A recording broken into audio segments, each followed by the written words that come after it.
बुझी मोमबत्ती। एक पिता अपनी 4 वर्षीय बेटी मिनी से बहुत प्रेम करता था।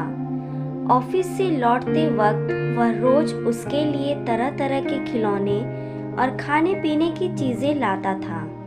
बेटी भी अपने पिता से बहुत लगाव रखती थी और हमेशा अपनी तोतली आवाज में पापा पापा कहकर पुकारा करती थी। दिन अच्छे बीत रहे थे कि अचानक एक दिन विनी को बहुत तेज बुखार हुआ।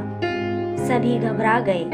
वे दौड़े भागे, डॉक्टर के पास गए, पर वहां ले जाते मिनी की मृत्यु हो गई। परिवार पे तो मानो पहाड़ ही टूट पड़ा और पिता की हालत तो मृत व्यक्ति के समान हो गई। विनी के जाने के हफ्तों के बाद भी वे न किसी से बोलते न बात करते, बस रोते ही रहते। यहाँ तक कि उन्होंने ऑफिस जाना भी छोड़ दिया और घर से निकलना भी बंद कर दिया।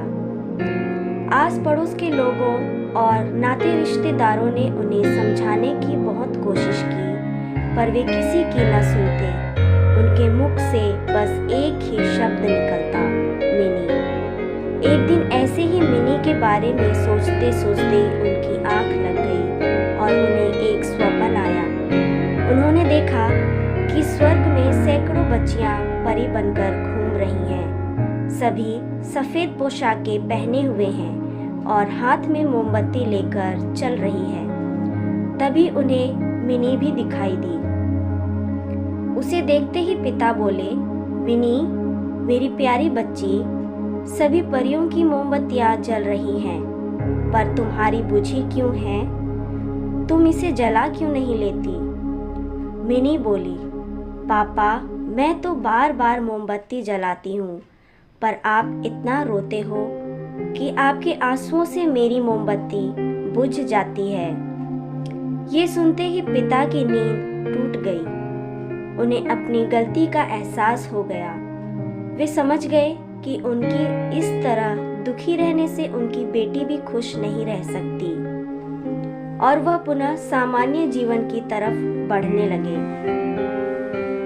मित्रों, किसी करीबी के जाने के बाद गम शब्दों से बयान नहीं किया जा सकता, पर कहीं ना कहीं हमें अपने आप को मजबूत करना होता है और अपनी जिम्मेदारियों को निभाना होता है, और शायद ऐसा करना ही मरने वाले की आत्मा को शांति देता है।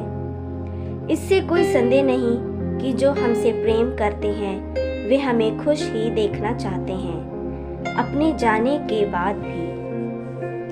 ऐसी और कहानियों के लिए इस चैनल को लाइक, शेयर और सब्सक्राइब जरूर करें।